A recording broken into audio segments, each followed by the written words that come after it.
ایک دوست کہنے لگا کہ چلو کیوں نہ ہم بھی سیلاب زدگان کے لیے چندہ اکٹھا کریں، مزے کریں گے مزے۔ دوسرا کہنے لگا ہاں یار اچھا موقع ہے پیسے اکٹھے کرنے کا، کافی پیسے اکٹھے ہو جائیں گے، بیٹھ کر پھر کھائیں گے۔ دو دوست آپس میں بات کر رہے تھے کہ چلو اچھا آؤ محلے کے چوک میں بیٹھ جاتے ہیں اور وہاں لوگوں کو جمع کرتے ہیں تاکہ آ کر ہمیں چندہ جمع کروائیں۔ یہ کہہ کر دونوں محلے کے چوک کی طرف جانے لگے اور وہاں جا کر امداد کا بینر بھی لگا دیا اور خود دونوں کرسی پر بیٹھ گئے، جبکہ دوسرا شخص بیٹھ کر اسپیکر پر آواز لگانے لگا اور چندہ دینے کے لیے لوگوں کو پکارنے لگا۔ یہ سن کر کچھ لوگ چندہ دینے کے لیے اکٹھے ہوئے، کوئی کچھ گھر کا سامان لاتا اور کوئی کچھ، اور کچھ لوگ پیسے بھی دے کر جاتے رہے۔ اتنے میں دو دوستوں کا یہاں سے گزر ہوا۔ انہوں نے سوچا کہ کیوں نہ ہم بھی جاتے ہوئے کچھ امداد کرتے چلیں تاکہ ہم بھی اپنے متاثرین بہن بھائیوں کی کچھ امداد کر سکیں۔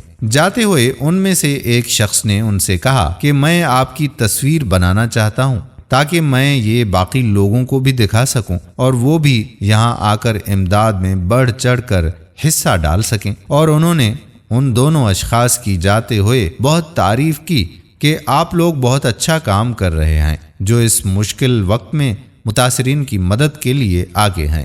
یہ کہہ کر وہ وہاں سے چلے گئے۔ اس کے بعد شام ہونے تک وہاں کافی لوگ آئے اور آ کر اپنی اپنی حیثیت کے مطابق ضروریات زندگی کا کوئی نہ کوئی سامان لے آتے اور کوئی پیسے دے جاتا۔ اس طرح شام تک ان کے کافی پیسے اکٹھے ہو گئے اور کافی سامان بھی اکٹھا ہو گیا۔ شام کو اندھیرا ہونے پر جب انہوں نے دیکھا کہ آس پاس کوئی نہیں ہے تو انہوں نے سوچا کہ اب چلو یہاں سے چلتے ہیں، اور رقم دیکھ کر بہت زیادہ خوش ہوئے کہ آج بہت پیسے اکٹھے ہو گئے ہیں اور یہ سامان بھی کیوں نہ کسی دکان پر بیچ کر مزید پیسے اکٹھے کیے جائیں۔ ایک دوست نے دوسرے کو مشورہ دیا کہ تم یہ سامان کسی دور کی دکان میں بیچ آؤ اور خیال رہے کہ تمہیں کوئی دیکھ نہ لے، اور میں یہ سامان گھر لے جاتا ہوں۔ اس کے بعد ان میں سے ایک سامان بیچنے کے لیے دکان کی طرف چل پڑا اور دکان پہنچ کر اس نے دکاندار سے کہا کہ مجھے اس سامان کے بدلے پیسے دے دیں، میں یہ سامان بیچنا چاہتا ہوں۔ اس کے کہنے پر دکاندار سامان دیکھنے لگا اور اس نے اس کی قیمت بتائی۔ اتنے میں وہ شخص بھی اس دکان پر آن پہنچا جس نے اس کی تصویر لی تھی۔ اسے دیکھ کر وہ اپنا چہرہ چھپانے لگا، مگر اس آدمی کی نظر اس پر پڑ گئی اور اس نے اسے پہچان لیا۔ اس نے اسے کہا کہ تم تو وہی شخص ہو نا جو سیلاب زدگان کے لیے چندہ جمع کر رہا تھا، جس پر اس نے صاف انکار کر دیا اور وہ مکر گیا، مگر اس نے اپنے جیب سے موبائل نکال کر وہ تصویر دکھائی جو اس نے بنائی تھی، اور اس دکاندار کو بھی اس نے وہ تصویر دکھا دی، جس پر وہ شخص بہت شرمندہ ہوا۔ اس شخص نے اپنے دوست کو کال ملا کر ایک رسی لانے کو کہا اور اسے اپنے ساتھ گھسیٹ کر لے جانے لگا، اور اسے اسی جگہ پر لے جایا گیا جہاں وہ دونوں بیٹھ کر چندہ جمع کر رہے تھے۔ وہاں لے جا کر اسے اس منگوائی ہوئی رسی سے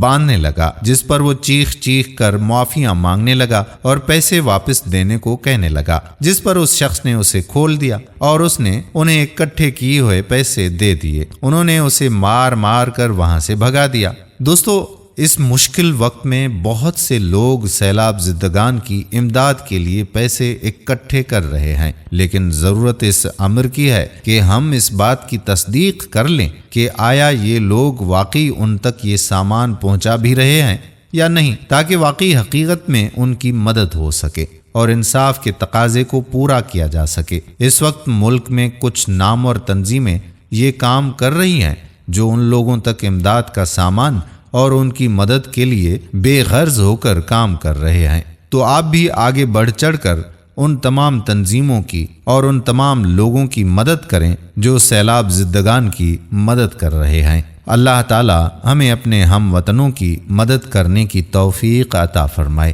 آمین ثم آمین یا رب العالمین۔ دوستو، ویڈیو پسند آئی ہو تو اپنے دوستوں احباب کے ساتھ بھی شیئر ضرور کیجیے گا۔ آنے والی ویڈیو تک اپنے میزبان قادر بخش کلہوڑو کو اجازت دیجیے۔ اللہ حافظ۔